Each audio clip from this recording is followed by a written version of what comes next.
Hey everyone, welcome back. Hope you're having a fantastic day so far. So, next month on October 10th, all Social Security beneficiaries will be looking out for the cost of living adjustment increase, which will be announced again next month on October 10th. But other than that, another thing that a certain number of beneficiaries have to look forward to is that a certain month coming up, there's going to be double payments going out. We are going to be covering why and who can expect to receive those payments. But before we go ahead and dive into today's video, if you would like to receive up to $200 in free stock or $200 in free cash, in a pinned comment below, I will be leaving a link to Robinhood. All you have to do is once you click on that link is just sign up for a free account and then simply link your bank account. You do not even have to make an opening deposit. At that point in time, Robinhood will be sending you one free stock worth all the way up to $200. And if you'd really just have the cash, all you have to do is once you receive the free stock is just sell it for what it's worth and then transfer the cash value right back to your bank account. Okay, so diving right into it today, we have a new article related to Social Security coming out by the Huffington Post. And actually, it was earlier on this year we had one Republican comparing the Social Security program to a Ponzi scheme, and he sort of got some blowback for those comments.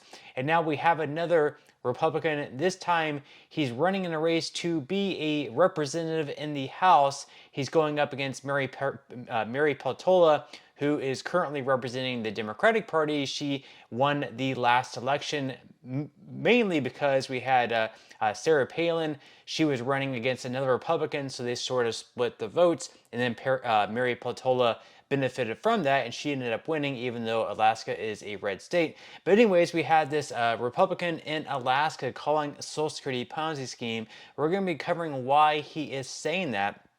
So again, this article is from the Huffington Post. So Nick Begich, the Alaska Republican challenging Representative Mary Peltola in the critical House race, compared Social Security to a Ponzi scheme in an appearance on a conservative talk radio show last year. In a lengthy interview on the Michael Dukes show in July 2023, Dukes, the host, prompted Begich to speak about what the candidate described as Peltola's promise not to touch Social Security funding. Begich, the founder of a software company who lent his last campaign in 2022 $650,000, noted that the massive benefits program has a funding gap that will cause an automatic 20% benefit reduction in 2035 absent congressional action. Begich claimed Peltola's supposed aversion to plugging that hole is, quote, crazy.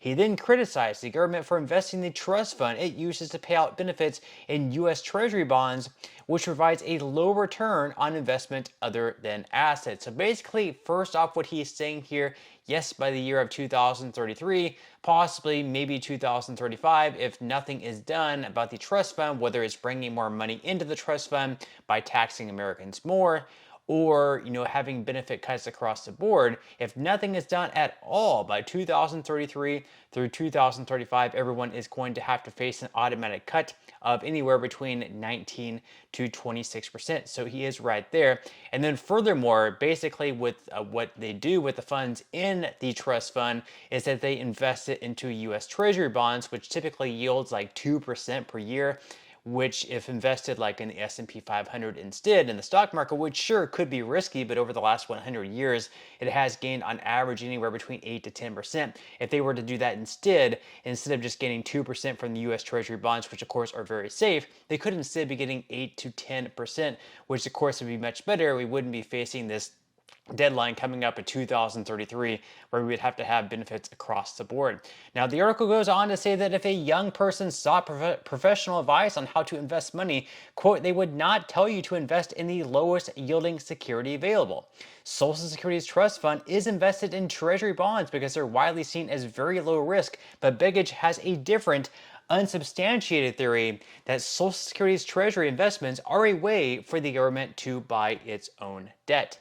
He said, because we run these huge deficits as we need someone to buy all the debt that we're producing, and guess what? That's you through Social Security. That trust fund has been invested in government debt from the get-go, and it's a Ponzi scheme, and it's used to prop the system up. Peltola has not said Social Security should not be touched or changed. She is merely opposed to benefit cuts and has instead come out in favor of scrapping the cap, that is, eliminating the ceiling on earnings subject to Social Security payroll taxes as a means to shore up the program's finances. It's a view shared by many Democrats who prefer increasing revenue to benefit cuts. These cuts, they say, like raising the retirement age, are unfair to workers who are either in physically demanding jobs or don't live as long as the wealthy, citing her co-sponsorship of a bill eliminating income taxes on Social Security benefits. Peltola said in a statement that her commitment to protecting and improving the program is quite clear. And then, of course, we had the current president in Joe Biden, his vice president and currently running to be the president, and Kamala Harris, as well as Donald Trump, have all said they will not touch Social Security.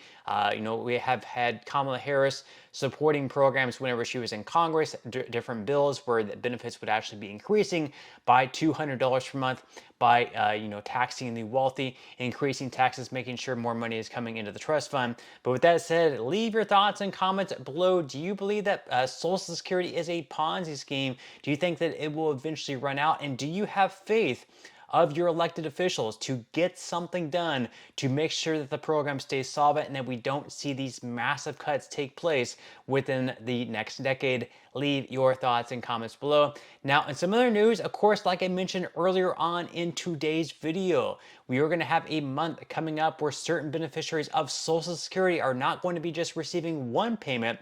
They're actually going to be receiving two payments in a single month. We are going to be covering who is going to be receiving those payments, why, and what to expect. So according to this article here from The Sun, millions of Americans will receive two Social Security payments in 1 month before the year is out. So more than 7 million people across the United States receive supplemental security income, and the maximum monthly payment for individuals is $943. SSI benefits are handed out to seniors over 65 as well as disabled adults and children. Payments are usually allocated on the first of every month, but throughout the year, beneficiaries have received two payments in a month. This is because the first sometimes falls on a weekend. When this happens, also not just on the weekend, but on a holiday as well, but they go on to say that payments are issued on the Friday before when this takes place. That's absolutely right. And SSI beneficiaries receive two payments in May and August of this year, and will also receive two checks coming up in November as well.